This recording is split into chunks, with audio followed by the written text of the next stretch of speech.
Bonjour à tous et à toutes, j'espère sincèrement que vous allez bien.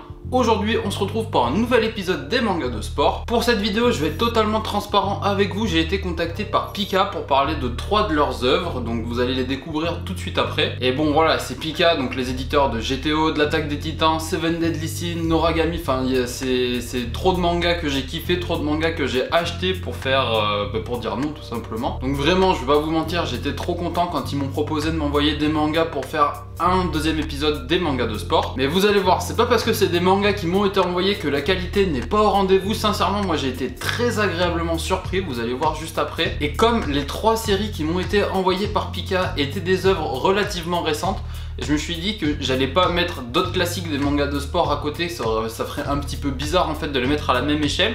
Donc en fait dans cette vidéo là, on va parler de 5 mangas de sport plutôt récents. Le plus vieux étant édité en France en 2016. C'est des mangas qui datent d'avant au Japon par contre, attention, mais l'arrivée en France est au plus tard de 2016, donc moins de 4 ans, ce qui reste relativement récent quand même pour un manga, sans être totalement récent non plus. Ce que je veux dire, c'est que c'est pas non plus un classique à la manière de Captain Tsubasa ou de Slam Dunk par exemple. Bref, vous allez bien voir de toute façon dans la vidéo, alors tenez-vous bien, c'est parti! Et on commence direct par un manga qui me fait très plaisir et qui avait quand même une petite valeur sentimentale. Full Drum, c'est édité par Pika, c'est en 5 volumes et ça fait partie de leur nouvelle collection qui s'appelle Sport Addict. Il y avait déjà eu la collection Shoujo Addict il y a quelques années, donc avec de très bons mangas shoujo sur lesquels vous pouvez vous tourner les yeux fermés, avec par exemple La Courtisane d'Edo ou Waiting for Spring. Ici, le Pika revient avec une collection uniquement dédiée au sport et ça fait vraiment plaisir. Et l'objectif de cette collection est de mettre en avant en fait la diversité en fait des sports qui peuvent être représentés au travers des mangas. Donc pour celui-là c'est du rugby. Pourquoi est-ce que je disais que c'était un petit peu une valeur sentimentale pour moi? C'est pour la simple et bonne raison que du rugby, c'est le sport que je faisais avant le basket. J'en ai fait 7 ans si je dis pas de bêtises, ouais c'est ça, j'en ai fait pendant 7 ans. Donc mine de rien c'est le deuxième sport que j'ai le plus pratiqué dans ma vie. C'était un sport que j'aimais vraiment beaucoup. Et la raison majeure qui fait que j'ai arrêté ce sport là au final, c'est juste le fait que j'ai lu Slam Dunk et que je me sois mis à un autre sport. Sinon c'était vraiment le sport vers lequel je me prédestinais à continuer. C'était pas super français, mais c'était vraiment le sport que je comptais continuer encore plusieurs années. La première chose qui m'a vraiment interpellé quand j'ai ouvert le tome 1 de Full Drum, c'est avant tout le dessin. J'ai vraiment beaucoup apprécié le style graphique. Regardez par exemple cette page, personnellement je la trouve très belle, très réussie. Il y a pas mal de traits, enfin c'est très parlant en fait les scènes d'action. C'est une page que j'ai ouverte au hasard, mais regardez par exemple, je reprends une autre page au hasard encore. Et les émotions passent très bien. Enfin, personnellement je suis vraiment conquis par le style graphique de Full Drum. J'avais un petit peu peur que ça soit graphiquement ou scénaristiquement parlant avec ce manga là, parce que c'est quand même un manga qui est arrivé dans le cadre de la Coupe du Monde de rugby qui a eu lieu au Japon. Du coup voilà, j'avais peur que ça soit un manga fait un petit peu à la va-vite pour surfer sur le phénomène, pour faire des ventes tout simplement, mais au final ça reste quand même du très solide. Enfin, je trouve, c'est un avis personnel, mais graphiquement j'adore et le scénario était aussi très bon. Le scénario, on va y venir justement, on va suivre les aventures d'un jeune lycéen qui s'appelle Ino, donc une fois n'est pas coutume, hein, le héros principal est un lycéen qui est persuadé que pour se trouver une copine, il va devoir briller dans un des clubs de sport du lycée. Le seul bémol, c'est qu'il est vraiment très nul en sport. Il se fait recaler par absolument tous les clubs, il n'y a personne qui en veut. Et un jour, alors qu'il va faire la rencontre de Ayako, qui est la manager du club de rugby, il va du coup essayer de la séduire en se mettant au rugby. Il va se vendre comme étant un joueur prodige, un joueur de génie, un joueur qui vaut 5 joueurs à lui tout seul. Alors, est-ce que c'est mon esprit formaté? Ou est-ce que vous serez d'accord avec moi qu'il y a beaucoup de ressemblances et de coïncidences avec Slam Dunk par exemple, puisqu'on est sur un lycéen qui n'aime pas ce sport en particulier à la base, qui est plutôt nul même qu'on puisse le dire. Un lycéen qui fait ce sport là pour impressionner une fille qui rencontre et qui est Ayako. Voilà, Ayako c'est aussi le nom de la manageuse du club de basket dans Slam Dunk. Et en plus le héros principal se présente comme étant un génie, un joueur super fort alors qu'il ne l'est pas. Donc ça fait plein de coïncidences je trouve. Après c'est une approche, qu'on se le dise, c'est une approche que j'ai kiffé dans Slam Dunk, donc il n'y a pas de raison que je l'aime pas. Et je l'ai apprécié hein, de toute façon, qu'on soit honnête, j'ai apprécié ce manga. Juste, faudrait pas qu'on ait la même trame dans un peu chaque sport, la même trame avec un manga de volley, la même trame avec un manga de foot. Ça se trouve ça existe, mais je les ai pas lus hein, tout simplement. Au travers de cette histoire, on voit également très bien les différentes mentalités de rugbyman, le fait que ça soit habituellement quand même des sportifs plutôt bagarreurs. Il faut pas trop chercher, assez soupolé. Voilà, on le voit bien au travers de cette histoire. On voit également le fait que en général les rugbyman pensent que leur sport est le plus viril de tous les sports qui puissent exister. Et c'est quand même un fait pour en avoir côtoyé quand même pas mal des rugbyman et pour avoir fait du rugby pendant un moment, c'est quand même une idée qui est vachement véhiculée au sein des vestiaires et au sein d'une équipe que c'est un sport pour les hommes quoi. À tort, puisqu'il y a également beaucoup d'équipes féminines de rugby et c'est un sport à découvrir. Après ici on n'est quand même pas dans une histoire 100% réaliste, l'auteur a quand même pris quelques petites libertés en termes de scénario. Puisque par exemple notre héros principal, alors qu'il est complètement nul en sport, voilà, il s'est fait recaler de partout comme j'ai pu vous le dire au début, on va le voir arrêter une moto lancée à main nue. Donc voilà, ça c'est quelque chose, c'est juste pas possible. Je pense que même un rugbyman professionnel qui fait 2 mètres de haut sur 2 mètres de large n'arrête pas une moto à main nue de toute façon. Donc là le fait que ça soit un petit lycéen plutôt chétif et nul en sport, je trouve ça assez rigolo. Mais voilà, c'est des éléments, ça m'a fait sourire en fait, plus qu'autre chose. Ça rajoute en même temps un petit côté épique à l'histoire, donc c'est plutôt bienvenu.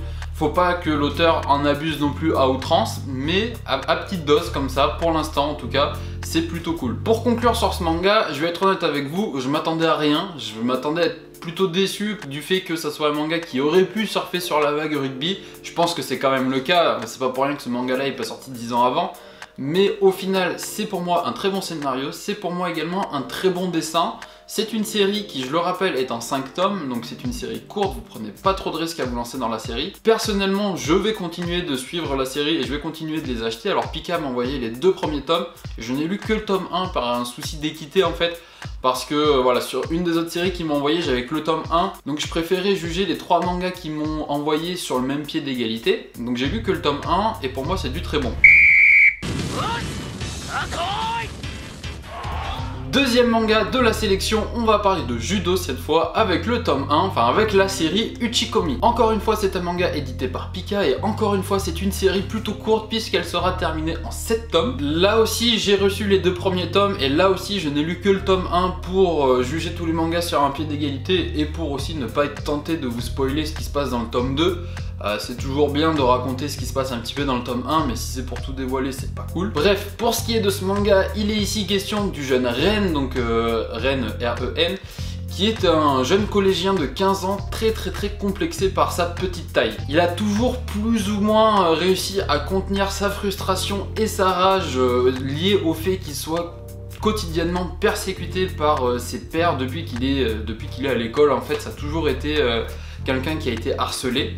Il a toujours réussi à contenir sa rage, mais ça commence à le chatouiller un petit peu, on va dire. Et un jour, alors qu'il sera sur le toit du lycée en train de se faire malmener une fois de plus par ses compères, il va faire la découverte, enfin il va faire la connaissance pardon d'un deuxième année qui va lui apprendre, enfin qui va lui montrer un petit peu le pouvoir du judo, puisque ce deuxième année est quand même lui aussi beaucoup plus petit que la personne qui le maltraite, mais va quand même réussir à lui en faire voir de toutes les couleurs, à le retourner dans tous les sens. Donc notre petit Ren, il va être complètement conquis par le pouvoir que peut procurer le judo. C'est comme ça qu'il va faire la connaissance de cet univers là. On va voir également qu'il a toutes les qualités requises pour pouvoir exploiter tout le potentiel qu'il a dans ce sport là. C'est quelqu'un qui est endurant, c'est quelqu'un qui est tenace, persévérant, enfin il lâche vraiment pas le morceau une fois qu'il l'a dans les dents, donc vraiment c'est toutes les qualités qu'il faut pour réussir dans un sport de toute façon. J'ai trouvé le scénario très prenant pour ce premier tome, il est un temps épique, un temps plutôt drôle, et pour ma part je trouve que Uchikomi coche toutes les cases qu'on attend d'un manga de sport, enfin pour ma part en tout cas,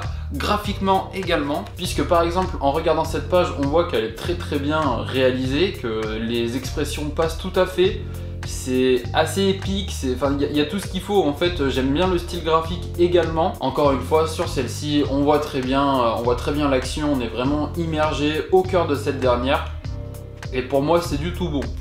Alors j'avoue que j'avais un petit peu du mal au début, genre dans les premières pages avec le chara design de notre héros principal, mais au final je m'y suis plutôt habitué.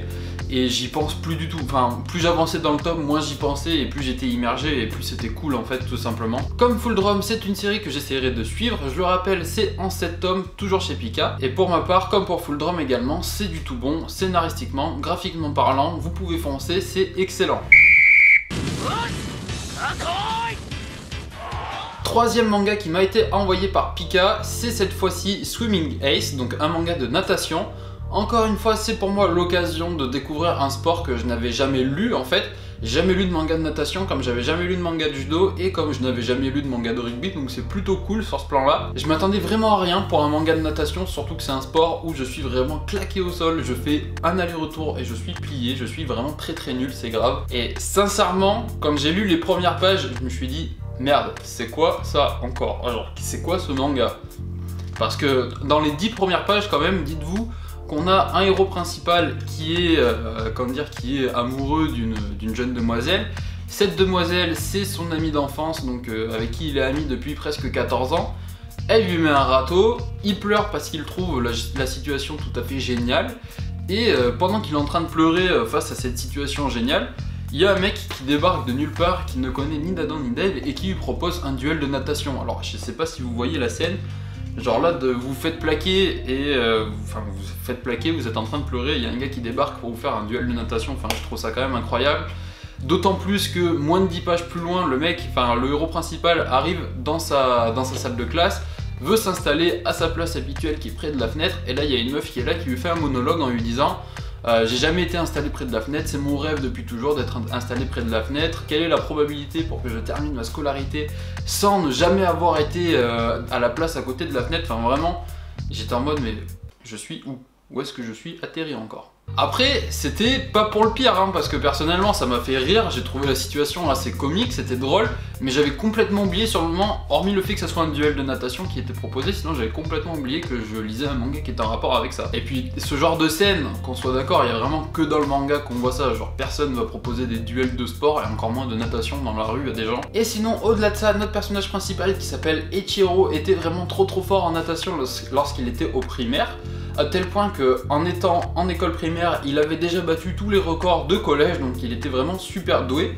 Mais en fait, il devait surtout ses exploits à sa croissance précoce, puisque en primaire, il faisait déjà 1m70. Le fait est que durant ses années de collège, il n'a pris que 0,5 cm, ce qui est très peu, et malgré tous les entraînements qu'il a pu subir, il n'a jamais réussi à dépasser son record personnel, qu'il a établi du coup le jour des rencontres inter-école primaire. Face à cette frustration où il était complètement dépourvu, il a fait le choix d'arrêter la natation, et à force de côtoyer Koyo également, donc Koyo c'est le jeune homme qui va proposer un duel de natation, bah voilà, sa passion va vraiment revenir petit à petit, et il va vraiment tout faire pour redevenir le champion qu'il a été auparavant. Donc j'ai trouvé le manga vraiment très drôle, j'ai trouvé l'histoire très bien faite également, j'ai dévoré ce tome 1, et j'attends vraiment la suite avec impatience. C'est aussi une série que je vais suivre à l'avenir. Par contre, pour moi le seul bémol, il serait plutôt graphiquement. Alors, c'est pas que c'est laid au niveau des graphismes, pas du tout, c'est dans la moyenne de ce qui se fait actuellement, c'est vraiment des graphismes normaux, j'ai envie de dire. En revanche, là où moi j'ai le plus de soucis, c'est au niveau c'est vraiment du détail, hein. Là je chipote, mais j'aime pas trop comment sont faits les yeux des personnages. Alors, c'est vraiment du détail, mais c'est dur du coup d'apprécier le chara-design des personnages quand on n'aime pas les yeux de la manière dont ils sont faits. Mais j'ai l'impression qu'ils sont jamais de la même taille, jamais alignés pareil, et ça me dérange quand je le regarde personnellement. Mais ça, c'est vraiment genre le point faible que je donne si jamais j'ai envie de chipoter, et si jamais j'ai envie vraiment de trouver un aspect négatif au manga, parce que sinon en dehors de ça, ça m'a pas dérangé plus que ça pour la lecture. Ça m'a pas empêché de passer un très bon moment de lecture en lisant Swimming Ace. Donc Swimming Ace, c'est terminé en 5 tomes, donc encore une fois, vous prenez pas trop de risques, encore une fois, c'est une excellente série, donc vous pouvez foncer les yeux fermés. Donc je sais que j'ai dit que je kiffais les 3 mangas que Pika m'a envoyés, mais rassurez-vous, ils m'ont donné l'autorisation de dire si je n'aimais pas une œuvre, et si je vous dis que j'ai apprécié les 3 œuvres qu'ils m'ont envoyées, c'est que c'est sincère. Et c'est vraiment pour moi 3 excellentes séries de mangas dans lesquelles vous pouvez vous lancer les yeux fermés et il y a peu de chances que vous soyez déçus. Bon, j'ai parlé des 3 mangas de chez Pika, mais la sélection n'est pas terminée pour autant, puisqu'on continue avec le tome 1, enfin avec la série Inomaru Somo. J'aurais vraiment aimé pouvoir vous en parler la dernière fois, donc dans le premier épisode des mangas de sport. Malheureusement, j'ai dû faire un choix. Le fait est que la série se collait plutôt bien au thème, parce que même s'il y a une vingtaine de tomes qui sont sortis actuellement en France, ça reste une jeune série, puisqu'elle a été publiée, enfin le premier tome, enfin ce tome 1 a été publié en 2016, ce qui est relativement récent quand même. C'est un manga qui est aux éditions Glénat, et comme son nom l'indique, c'est un manga qui parle de sumo. Inomaru intègre le lycée de Odachi, qui est réputé entre guillemets pour avoir l'un des plus faibles clubs de sumo de la ville, et également Inomaru à la base n'avait pas l'air vraiment prédisposé à briller dans ce sport. sport là, mais contre toute attente il s'en sort très bien. Vous allez vraiment suivre ces aventures très prenantes tout au long de des 17 tomes actuellement sortis en France, bientôt 18, ça va dépendre de quand est-ce que sort la vidéo. Mais c'est mi-août il me semble, si je dis pas de bêtises, que sort le tome 18. L'histoire est haletante, vous allez découvrir le monde sulfureux du sumo aussi au travers des tomes, voir à quel point c'est quand même un art très cérémoniel où chaque chose à sa place et c'est très codifié également comme discipline. Et à la manière où vous avez pu découvrir le basket au travers de Slam Dunk, comment vous avez pu découvrir le volley au travers de Haikyuu, à quel point ces mangas ont pu vous donner envie de pratiquer ces sports là, ben ça va être un petit peu la même chose avec Inomaru Sumo. Et quand vous arrivez vraiment à vous identifier comme ça à une œuvre et qu'elle vous donne envie de pratiquer le sport en question, c'est que c'est l'apanage des grands mangas de toute façon. Donc Inomaru Sumo, c'est vraiment un excellent manga de sport à lire de toute urgence. C'est disponible chez Glénat pour l'instant en 17 tomes, bientôt en 18, et c'est terminé au Japon en 28 volumes. Donc c'est une série relativement longue, mais sans plus. On a quand même connu bien pire en termes de longueur. On termine par la dernière œuvre de la sélection. Malheureusement, je suis désolé, je n'ai pas pu me procurer les tomes pour faire cette vidéo. Je sais que c'est un très bon manga puisque j'ai quand même pu lire le tome 1 et 2, mais je ne les ai pas là, tout simplement. Ce que je vous propose, c'est qu'on passe en voix off pour la dernière partie de cette vidéo, histoire que ça soit un petit peu moins chiant à regarder pour vous. Et donc pour la dernière œuvre de cette sélection, on se retrouve avec le manga suivant qui est Le Chant des Souliers Rouges. C'est vrai qu'avec cette histoire, j'ai fait le pari de vous parler d'une œuvre de sport qui ressemble à aucune autre dans le paysage manga francophone, étant donné que notre héros, qui s'appelle Kimikata, est un jeune prodige du basket lorsqu'il est au collège. Ses camarades l'admirent, mais un jour, il va se faire surpasser par un des gars qu'il avait entraîné lui-même, et ça, il va vraiment pas le supporter. Donc son ego en prend un sacré coup, et il décide de blesser le mec en question, au point de devenir vraiment persona non grata dans le collège. Même ses anciens amis lui souhaitent le suicide, c'est pour vous dire quand même à quel point on en est rendu. Il décide alors de changer radicalement en changeant de collège, en arrêtant le basket, et il garde en souvenir qu'une seule paire de baskets que son grand-père lui avait offert. Plus tard, alors qu'il est décidé à se séparer de cette paire de basket et de définitivement enterrer le basket, tout simplement, il fait la rencontre de Fujimoto. Elle aussi n'a pas la vie facile puisque ses camarades se moquent d'elle à cause de sa grande taille et de ses trop grands pieds pour faire de la danse. Donc voilà, c'est pas vraiment adéquat pour pratiquer cette discipline malheureusement. Donc nos deux collégiens aux passions plutôt contrariées vont décider alors de s'échanger leurs chaussures et leurs passions respectives par la même occasion. Très vite, Fujimoto devient une joueuse majeure du basket lycéen féminin. Cela pousse Kimitaka à ressortir les souliers que Fujimoto lui avait passés et décide de se lancer dans le flamenco. Alors, c'est sûr que vous n'allez pas en lire tous les jours des mangas sur le flamenco. Déjà que des mangas sur la danse, c'est quand même peu répandu, toujours plus que les mangas de rugby, mais alors là, des mangas sur le flamenco quand même, c'est plutôt rare. Alors je suis conscient que pour pas mal de personnes, la danse c'est pas forcément un sport. La vérité c'est que moi je considère la danse comme un sport, donc j'ai pris le parti de vous parler de ce manga là, et pour le coup il est quand même vraiment original, et ça collait bien également avec les 4 autres œuvres que j'ai pu vous parler juste avant, puisque chacune quand même dans le monde du manga, bon peut-être à part le judo, sont plutôt originales. On entend rarement parler de rugby, on entend rarement parler de natation, on entend rarement parler de sumo et encore moins de flamenco pour le coup. Le tout disponible en seulement 6 volumes chez Kazé, donc ce serait vraiment dommage de ne pas en profiter. C'est encore une fois quand même un petit investissement. C'est une série que vous allez terminer rapidement et vous prenez pas trop de risques quand même à vous lancer là-dedans. C'est donc la fin de cette vidéo, j'espère sincèrement que vous aurez passé un bon moment en la regardant. J'espère également que la sélection vous convient. Si jamais vous avez d'autres mangas de sport qui vous viennent en tête et que vous appréciez tout particulièrement, n'hésitez pas à me les dire en commentaire. Ça peut faire l'objet d'un 3e ou d'un 4e épisode par la suite, je ne sais pas, suivant les thèmes qu'on peut aborder. Je sais pas, par exemple un top 5 manga de combat, manga de sport collectif, ce genre de choses, ça peut être une idée par exemple. Personnellement, j'ai apprécié sincèrement les 5 œuvres que je vous ai présentées aujourd'hui. Je les trouve à la fois créatives, à la fois originales et à la fois qualitatives, tout simplement. N'hésitez pas une fois de plus à me dire en commentaire si vous avez apprécié la vidéo, si vous voyez des améliorations qui peuvent être faites. Je vous dis à très vite dans une prochaine vidéo. Prenez soin de vous, à la prochaine, ciao ciao.